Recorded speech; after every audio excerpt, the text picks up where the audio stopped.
ऐसा टीवी का कोई क्राइम शो नहीं है जो मैंने ना डायरेक्ट किया हो। मेरा पहला शो था जी का जिंदगी हादसा, फिर जी का एक शो आता था नागिन, वो भी मैंने डायरेक्ट किया।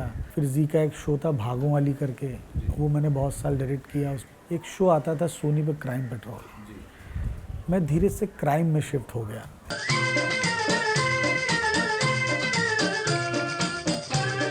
आदाब, नमस्कार। मैं हूं आपका मेज़बान रिजवान खान।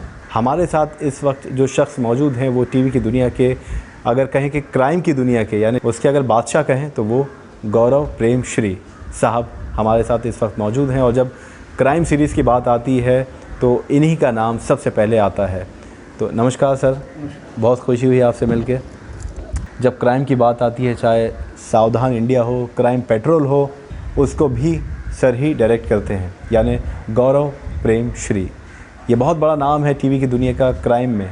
मेरा पहला शो था जी का जिंदगी हादसा, ज़िंदगी बदल सकता है। बहुत बड़ा शो था, उसमें सेकंड यूनिट डायरेक्शन से मेरी शुरुआत हुई थी। फिर धीरे धीरे फर्स्ट यूनिट मिलने लगी।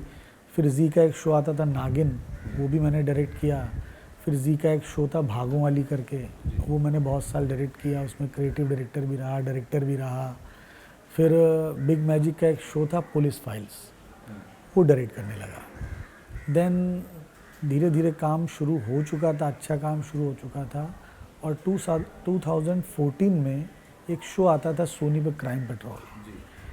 मैं धीरे से क्राइम में शिफ्ट हो गया। ये हुआ कि चलो डेली सोप तो बहुत सारा कर लिया, ये क्राइम कैसे करते हैं ये भी थोड़ा एक्सपीरियंस होना चाहिए।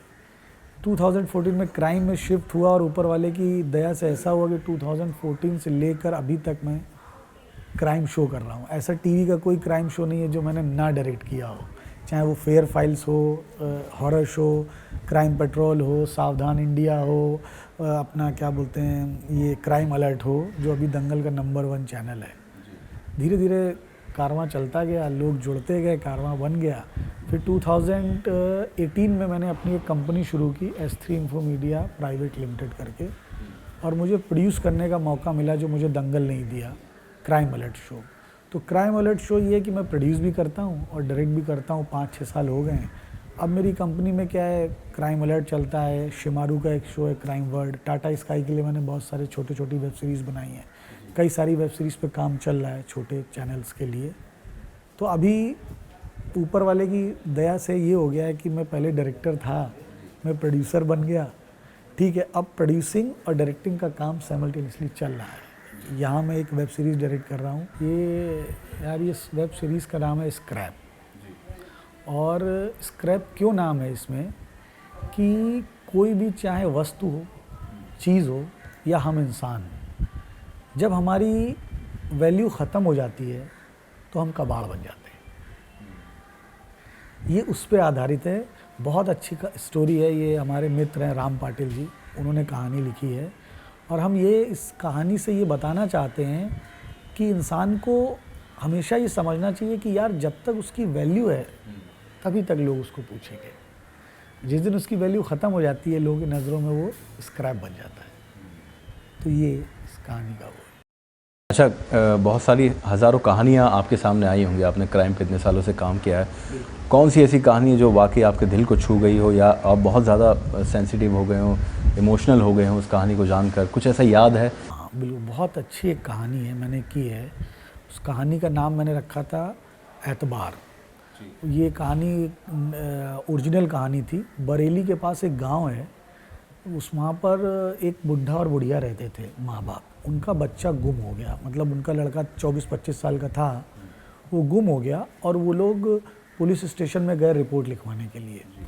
तो होता है एज ए पुलिस वाले, वो बुढ़े थे बेचारे, 60-65-70 साल का बुढ़ा था, 67 ईयर्स की वो उसकी वाइफ थी। तो दोनों बेचारे गए, जाते थे और बोलते थे साहब मेरा बच्चा गुम हो गया, उसे ढूंढ लीजिए। और पुलिस वाले उन्हें धुतकार के भगा देते थे कि हाँ हाँ रिपोर्ट लिख ली है, मिल जाएगा, ये हो जाएगा, वो हो जाएगा। और हर महीने, 2 महीने, 3 महीने बाद वो जाते थे और बेचारे पुलिस वाले उनको भगा देते थे। रात में दोनों घर आते थे, ज़मीन में बिस्तर लगा के सो जाते थे। कच्चा घर था उनका। और दोनों बेचारे ये बात करते थे कि मेरा बच्चा कहाँ चला गया, मेरे बुढ़ापे का सहारा कहाँ गया, कैसे गया, क्या हो गया, क्या नहीं हो गया। और रोते रोते दोनों सो जाते थे। अचानक क्या हुआ कि एक दिन बहुत ज़ोरों की बारिश हुई, बारिश बहुत ज़्यादा हुई और जहाँ जो कमरा था उनका, उसमें वो सो रहे थे, उसमें पानी भर गया। तो वो दोनों बेचारे उठे कि पानी भरता गया, क्या करें, बाहर बारिश हो रही है, रहने की जगह नहीं थी। तो होता ना, अमूमन गांव में होता है, अगर पानी भर जाता है तो लोग पानी बाहर निकालने लगते हैं, होता ना। तो उन दोनों ने कहा यार कमरे में पानी भर गया है, कच्ची फर्श है, और बाहर निकालना शुरू किया पानी। देन धीरे धीरे जब पानी निकला, मिट्टी गीली हुई, तो उनको एक कंकाल का हाथ ऐसे दिखाई पड़ा। तो जो कड़ा पहने था उसने देखा और जान लिया, बोले अरे ये तो अपना महेश है। गांव वालों को बुलाया, आए, खोदा, देखा तो कंकाल है।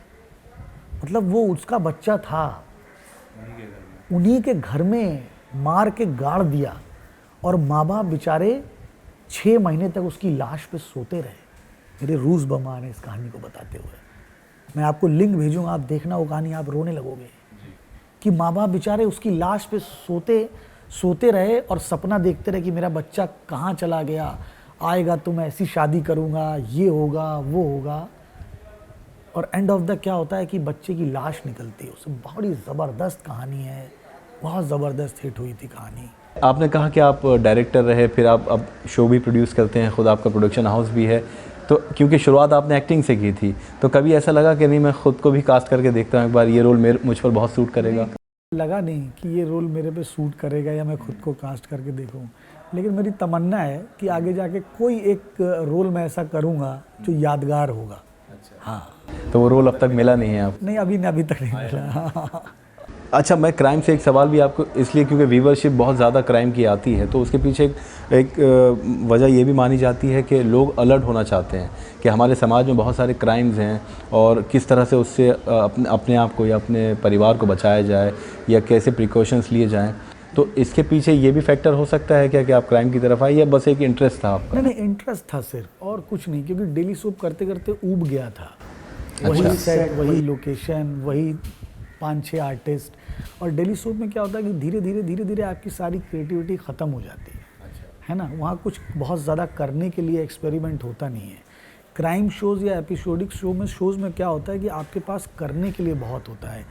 रोज़ आपको एक नई कहानी मिलती है, आप उसकी स्टडी करते हो, नए किरदार ढूंढते हो, उसका शूट करते हो, उसका एडिट करते हो। तो आप 10 दिन एक कहानी के उसमें रहते हो और कहानी बना के दर्शकों को दे देते हो। 10 दिन बाद फिर दूसरी कहानी आती है, फिर आप नई स्टडी करते हो, नए कैरेक्टर आते हैं, नई लोकेशन होती है, सब कुछ नया होता है। तो आपके पास क्रिएटिविटी के चांसेस बहुत ज़्यादा होते हैं, ग्रो करने के चांसेस बहुत ज़्यादा होते हैं। डेली सोप में ऐसा हो नहीं पाता है। दूसरा, जो आप ये बोल रहे हैं ना कि क्राइम लोग क्यों देखते हैं, उसकी व्यूअरशिप क्यों ज़्यादा है, उसका सबसे बड़ा कारण ये है कि क्राइम की कहानियाँ जो है ना वो इतनी नई है ना और इतनी फ्रेश होती है ना। हमारे देश में क्या है कि कहानियों का देश है। पहले लोग राजा रानी की कहानियाँ सुनते थे, ठीक है, हम सब राजा रानी परी इन सब की कहानियाँ सुन के बड़े हुए, तो हमारे दिमाग में कहानी रहती है। अब क्या हुआ कि जब डेली सोप आता है तो डेली सोप शुरू में तो ठीक रहता है, भाई कहानी होती है। एक कहानी आप कितनी चलाओगे? एक कहानी आप 10 दिन चलाओगे, 15 दिन चलाओगे, 2 महीने चलाओगे, 6 महीने चलाओगे, साल भर 5 साल तो कहानी नहीं चला सकते हो ना। कहानी का तो कभी एंड होना चाहिए ना। तो लोग क्या हुआ, धीरे धीरे डेली सोप से ऊबने लगे। और जब यंग जनरेशन आई तो वो तो और ज़्यादा ऊब गई कि यार ये कौन देखेगा, 500 एपिसोड कैसे देखे जाएंगे। आपको तो चाहिए वो कहानी जो रात में आप दादी से सुनते थे और सुनते सुनते सो जाते थे, कहानी ख़त्म हो जाती थी, ठीक है। तो क्राइम्स की कहानी या एपिसोडिक शो जो आए वो आए इसलिए कि यार एक कहानी आप बनाते हो, 1 घंटे में ख़त्म हो जाती है। अब वो 1 घंटे की जो कहानी आप बनाते हो, तो सास बहू, देवर भौजाई, बेटा, ये सब तो डेली सोप में आप देख ही रहे हो, और ये वही कहानियाँ हैं जो आपके घर में घटती हैं, सब यही कहानियाँ थी। लेकिन क्राइम की कहानियाँ क्या हैं, आपको पता ही नहीं होता है कि आपके बगल में जो आदमी रह रहा है वो 4 खून कर चुका है, या जो किसी ने कोई क्राइम किया हुआ है, किसी ने कैसा क्राइम किया हुआ है।